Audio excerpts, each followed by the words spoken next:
The Brits are a nation of curry lovers. 1 in 4 of us eat an Indian meal once a week. We spend over £2 billion a year on Indian food. And one misguided government minister has decreed that chicken tikka masala is now the national dish. Something which makes the Indians here in India laugh because they've never tasted it. Anyway, I've come to India because of all of those reasons to find out for myself what Indian food is really all about. Thank you. In this 8-part series, I shall be travelling throughout India, trying to unravel the mysteries of Indian food. My journey takes me from the coconut palm-fringed waterways of Kerala to the congested streets of Madras, a teeming city that was the first British settlement. In Goa, I almost go troppo wandering around an idyllic spice plantation. It's so pleasant, I almost bought a shack. Then I escaped the clamour of Bombay by taking the toy train to the clean-aired sanctuary of the Mataran Hill Station. Overall, it was unbearably hot. My makeshift burners were forever blowing up. I'm having real problems controlling my gas here this morning. But after 2 months of scratching the surface of this bizarre country, I have discovered the magic of its exquisite food. Love it or hate it, India waits for you. So I'm starting my gastronomic tour in one of India's most beautiful regions, Rajasthan, and its capital, Jaipur.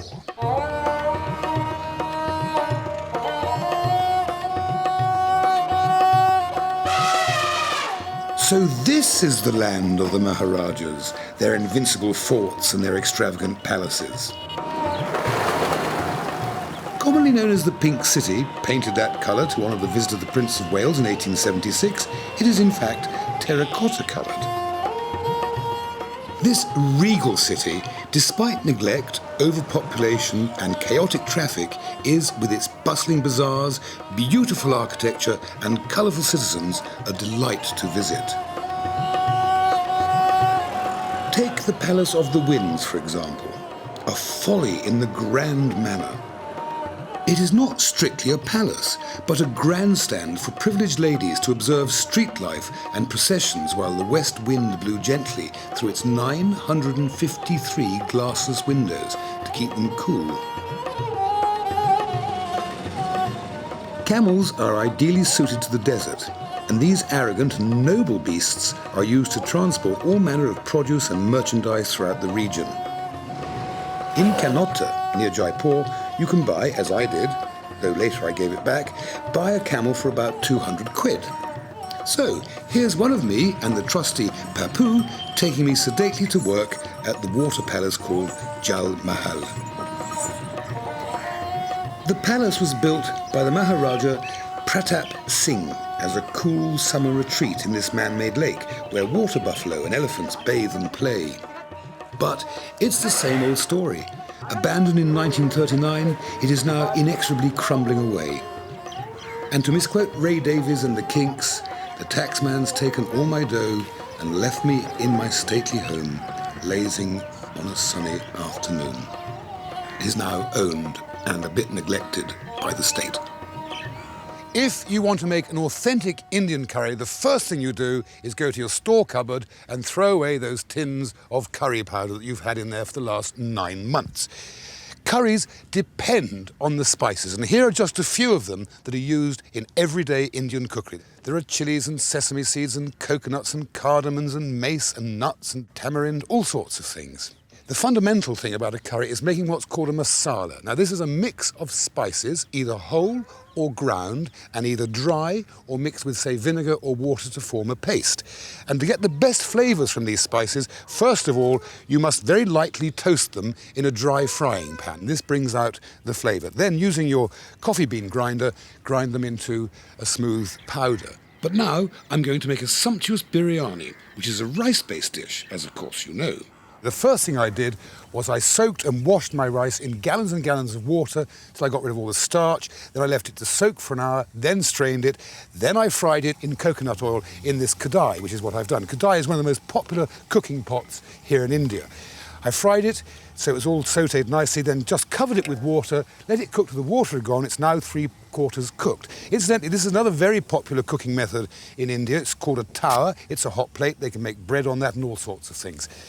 Here, this is in the handy an all-purpose, heavy-bottomed cooking pot. In oil, I've got some onions frying so they're nice and brown. These are the red onions. Do always try to get the red onions for Indian food. They're very, very delicious. Then we'll add some ginger and garlic paste. You can stir that in well, let it cook for a moment or two. Then I made a dry masala of cloves, mace, cardamom and cinnamon and ground it up in the little coffee grinder and produced a little powder like this. This is a masala, a dry masala. So we put that in and let that cook. Get the powderiness out of it by cooking and stirring all the time over a fairly low heat. Then we add some red chili powder and similarly cook that for a few minutes. It's well absorbed. Next we put in our pieces of mutton, which is on the bone. It's much nicer on the bone. Incidentally, when on an Indian menu in India they say mutton, they normally mean goat, and it's jolly nice too. Right, make sure they're well coated with the masala. That is the masala around the meat. Then next, some natural yogurt. We put in that, and now we let that cook away very slowly until the yogurt has evaporated and dried up. The meat has absorbed the flavours of the masala, and the oil begins to separate from the masala. We now add in some double cream. We stir that around for a second or two. At this stage, we'll add some really nice things. Some blanched almonds, some cashew nuts, some raisins or sultanas, some fresh mint, and some fresh coriander. Next, we bring over the rice, not mixed in, but on top of the mutton.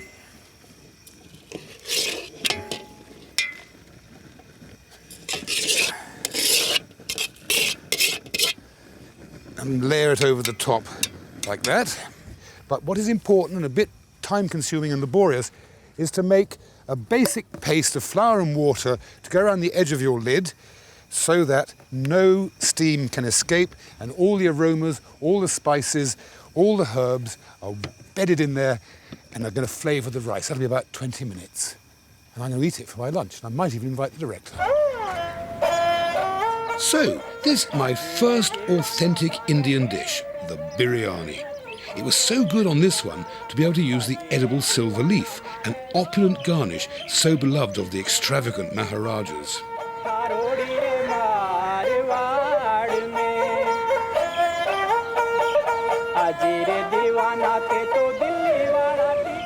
The outskirts of Jaipur are home, if you can call it that, to refugees and illegal immigrants existing in squalor and poverty. But soon you pass into another, more agreeable landscape of little villages with their cultivated allotments in the more fertile valleys protected by hills and mountains. One such village is Rauri, home for over 200 years of the Meena tribe. Today, only 60 people live here. In this almost biblical setting, the men tend the fields and animals, buffaloes, goats, camels and chickens, while the women raise the children. In the serene gloom of her tiny house, here, Buli Bai is preparing an eggplant and potato dish. First, she makes the masala by crushing garlic, ginger, red chilies, turmeric and coriander seeds with a stone. Later, she puts the masala and mustard oil into her silver pot called a degchi. And after washing the vegetables, she adds them to the pot. The dish will take about 25 minutes to cook, and it's time for me to go and prepare mine. In simple Indian villages like this, they don't have ovens. So if they want to roast something, they have to dig a pit in the ground, line it with cow dung, dried cow dung pats, which they set fire to, then get their rabbit or chicken, whatever, stuff it, wrap it in banana leaves, put it in the fire, and then put more fire on top of that and leave it. So that's exactly what we're going to do with the rabbit. But first, I must make a marinade for the rabbit with crushed garlic and ginger, red chili powder, some garam masala, which is made from black peppercorns, cinnamon, mace, bay leaves, and cloves, and ground together. Garam masala, you'll hear it a lot over the next few weeks. And a load of lemon juice to make a really good paste. Then we're going to stuff our rabbit with some nuts. But any kind of nut will do except possibly peanuts. As long as they're blanched, you can stuff them in. And you might even add some raisins too. And then you've got these little nuts, which none of us on the shoot know what they are. The Indians can't tell us in English, and we can't understand the Indian, and we haven't got a dictionary. But anyway, it's basically just nuts. Then I'll just stitch it with this string.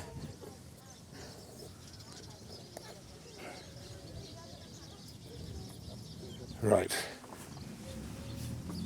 Snip that off. Then we put our marinade all over the rabbit. And the fun bit becomes, we have to make a bit of a compromise here. I'm going to pop down a piece of tin foil. Of course, the locals wouldn't have the luxury of that. They would use just banana leaves and make a very neat packet. But I'm going to put my banana leaves on the tin foil, rabbit on there, 2 more banana leaves, and then wrap it up tightly in the tin foil. And in the ideal world, you would leave that for 4 hours in your fridge before putting it into an ordinary domestic oven. But as I say, here they don't have such things, so it's a hole in the ground job. Now, all over India, you will see these cowpats drying, and they're a very, very useful source of inexpensive fuel. So we've dug a hole, started cooking some of these things, and what we'll do, we'll place the rabbit into there and cover it with 1 or 2 more bits and probably leave it there for about 25 minutes. Earlier, I experimented on one and cooked it for 40 minutes and it was charred to a cinder. So I think about 20 minutes will do that. And of course, in a hot domestic oven, maybe 15 to 20 minutes.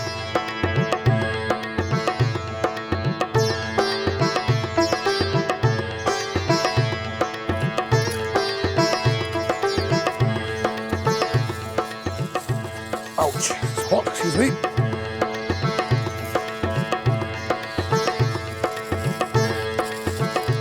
Right.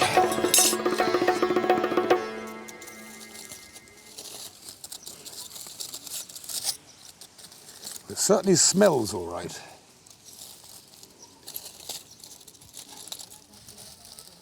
And it certainly looks all right.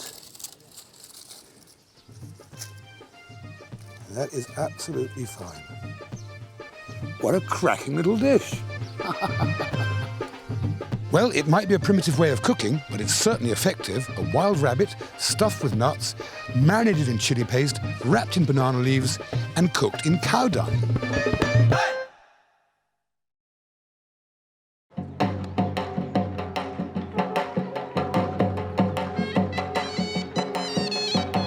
When the Maharajas of Jaipur weren't shooting tigers, playing roulette and backgammon, or entertaining the Prince of Wales or Jackie Kennedy, they had the odd chukker of elephant polo.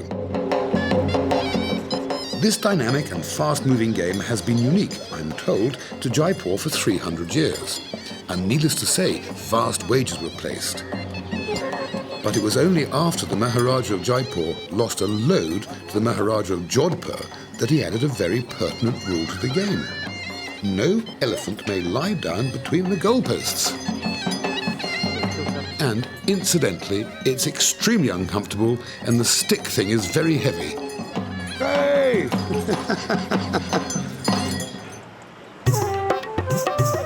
Now, a really hassle-free way to see the beauties of the Jaipur architecture is to take a rickshaw.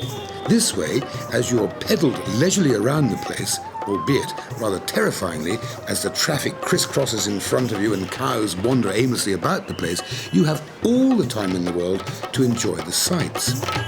Anyway, I'm headed for my hotel. I hope I'll get there. Every week, we're going to have a culinary guru to explain some of the mysteries of Indian food. Our very first one is the executive chef of the Trident Hotel in Jaipur called Sandhu, and you're going to make some lamb shanks. Sure, Keith. Morning. Great stuff. So what we're going to do today is the lamb shanks, which come across as the most popular dish here in the region of Rajasthan. And it's basically not so rich, but at the same time, good kid with a nice smooth satin gravy. So what we start with is a little bit of oil in this. And now once the oil starts getting a little hot, that's the time when we add a little bit of cinnamon.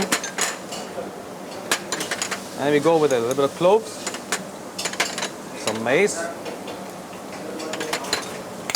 We just give it a slight stir. And now you can hear the wonderful sound of it crackling out there. Now at this stage, what we have to do is add some chopped onions into this. There's some nice aromas you can already smell. We're getting it nearly there. So once it is slightly more brown like this, now this is a stage for it to have some of the ginger garlic paste, which you already have ready here. A good helping of that. We start with some coriander powder. A little bit of chili powder.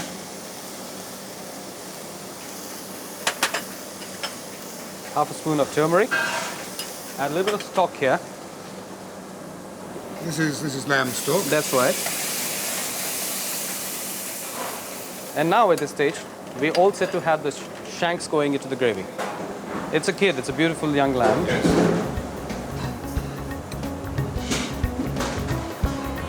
5 of them. And it has to simmer for around half an hour to 40 minutes. Right. It's something which anybody could do at home. Yes. Yeah. So, Chef Sandhu's tender shanks of lamb simmered in a delicate, spicy gravy. And now it's my turn. I'm going to cook a thali, and this is a way where you can sample several dishes of Indian food all at the same time, from starter through to main course through to sweet. This enables people who haven't a lot of money to try different dishes, or people who don't know about food to try different dishes. So the first one is a lentil dish. We put some cumin seeds into the pot until they crackle. Then we put some chopped green chilies, saute them very gently. Then I add some red chili powder, mix that well into the oil, cook that well in. Then we add some tomato puree.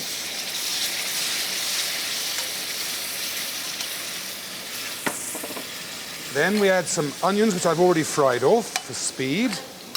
And use these little red onions or red shallots, they're really flavoursome.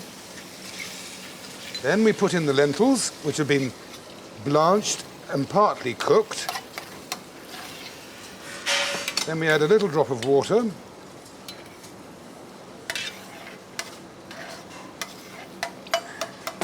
Some chopped coriander, a pinch of salt. Now we leave that to cook. Murray, can you change this tray, please? Bring in the next one. The next one is going to be onions cooked in yogurt. Stick that one now onto the slow stove, let it simmer away. Same routine. Some oil, a little drop of oil. And put in the cumin seeds till they crackle. Then we stir in some ginger and garlic paste. Then some chopped onions.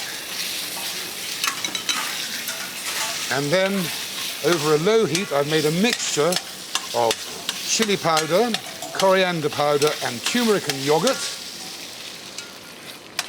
Now, although I'm making a vegetarian thali, you can of course make meat ones too. We just let that simmer until the onions start to fall apart and the sauce has got nice and rich and thick. Thank you. Bring the next one in. Put those on to simmer. Thanks very much. Right. A terribly popular dish in India is cottage cheese in spinach. And again, we start the process by crackling some cumin seeds.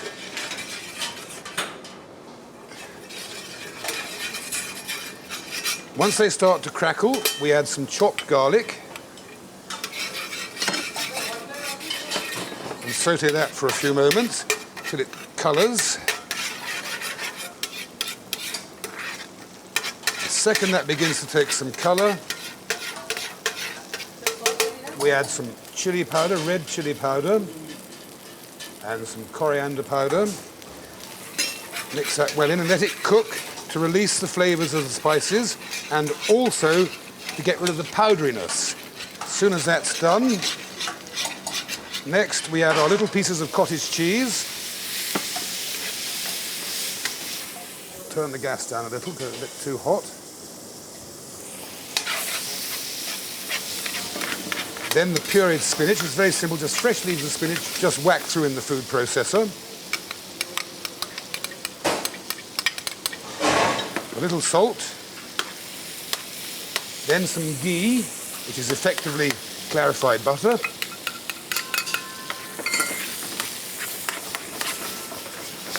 Mix that around really well. And finally, over a very low heat, simmer it with some thick cream.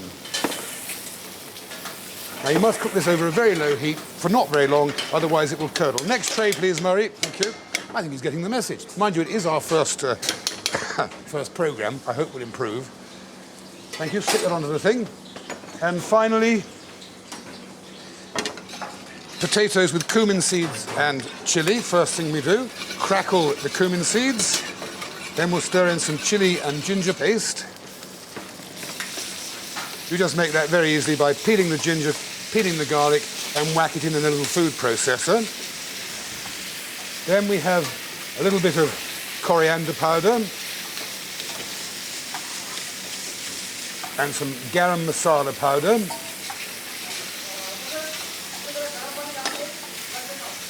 Then a little red chili powder. We'll add a little bit more oil. Then some parboiled potatoes cut into cubes.